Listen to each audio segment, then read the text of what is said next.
Aliyekuwa waziri wa elimu na sasa naibu kiongozi wa chama cha Jubilee Dr. Fred Matiang'i ameiweka elimu kuwa nguzo kuu ya azma yake ya kugombea urais mwaka 2027, huku akikosoa vikali serikali ya sasa akidai imesababisha uzembe na vurugu katika sekta ya elimu, hasa utekelezaji wa mtaala wa umilisi CBC. Ingawa anakiri kuwa CBC ni sera nzuri, anasema utekelezaji wake umekuwa ovyo na usio na mwelekeo. Mambo yanafanyika katika sekta ya elimu Kenya hii, ni kielelezo chema cha vile serikali hii inafanya kazi.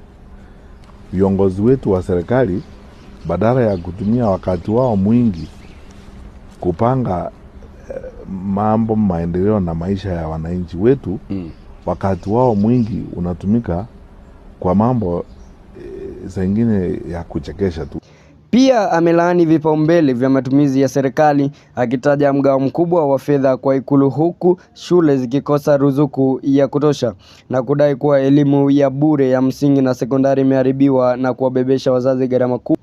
Amesema kwamba iwapo atachaguliwa kuwa rais, Matiang'i ameahidi kurejesha elimu ya bure kikamilifu kwa shule za msingi na sekondari za kutwa, kurekebisha utekelezaji wa CBC badala ya kuiondoa. Kwa sababu wakati ule tulikuwa tunakaa chini, nikiwa katika wizara, even wakati nilikuwa nimetoka katika wizara ya elimu, mimi kama ningekuwa kiongozi wa nchi, hayo ni maneno ningemaliza mwezi wa Novemba.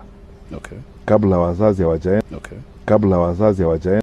Na kurejesha bima ya afya ya EduAfya kwa wanafunzi wa sekondari. Pia kwa anatetea kurejeshwa kwa mfumo wa awali wa ufadhili wa vyuo vikuu ili kusaidia wanafunzi wenye uwezo lakini wasiojiweza, akirejelea rekodi yake alipokuwa waziri wa elimu kati ya mwaka 2015 na 2018. Anajisifu kuwa kudhibiti wizi wa mtihani wa kitaifa, kuimarisha nidhamu shuleni na kusukuma sera ya mpito wa 100% kutoka shule ya msingi hadi ya sekondari. Kufikia hapo sina la ziada ila kutamatisha habari za Kibo FM mida ya saa 7 kamili. Tukutane saa 8 kwa habari zaidi. Jina langu ni Augustine Ndiema.